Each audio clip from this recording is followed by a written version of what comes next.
देश के 12 राज्यों और केंद्र शासित प्रदेशों में एसआईआर का काम जोरों पर है। एसआईआर प्रक्रिया के दौरान कई ऐसे लोगों को एसआईआर का नोटिस भेजा गया जो प्रतिष्ठित पद पर हैं या फिर रह चुके हैं, जिसके चलते चुनाव आयोग पहले से ही सवालों के घेरे में है। और इस बीच आयोग की तरफ से पूर्व नौसेना प्रमुख को भी एसआईआर का नोटिस भेज दिया गया, जिसके चलते बड़ा विवाद खड़ा हो गया है।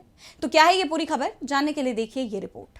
देश में जारी एसआईआर प्रक्रिया को लेकर विवाद तब और बढ़ गया जब चुनाव आयोग की तरफ से देश के प्रतिष्ठित लोगों को नागरिकता साबित करने के लिए नोटिस भेजा गया। क्रिकेटर मोहम्मद शमी के बाद अब भारत के पूर्व नौसेना प्रमुख एडमिरल अरुण प्रकाश को भी नोटिस भेजा गया है, जिस पर एडमिरल प्रकाश ने आपत्ति दर्ज की है।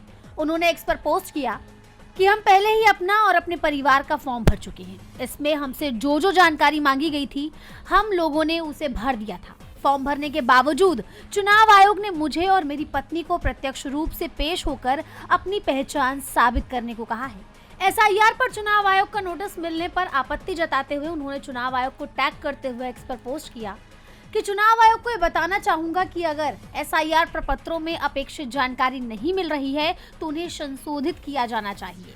दूसरा, बीएलओ ने हमसे 3 बार मुलाकात की और अतिरिक्त जानकारी मांग सकता था। तीसरा, 82 साल का मैं और मेरी पत्नी 78 साल की है और हमें 18 किलोमीटर दूर 2 अलग अलग तारीखों पर उपस्थित होने के लिए कहा गया है। इस मामले पर चुनाव आयोग बुरी तरह से घिर गया है। जैसा आप जानते हैं कि एडमिरल अरुण प्रकाश न सिर्फ देश के पूर्व नेवी चीफ रह चुके हैं, बल्कि 1971 युद्ध में वीरता पुरस्कार विजेता और राष्ट्रीय सुरक्षा से जुड़े कई अहम पदों पर भी काम कर चुके हैं।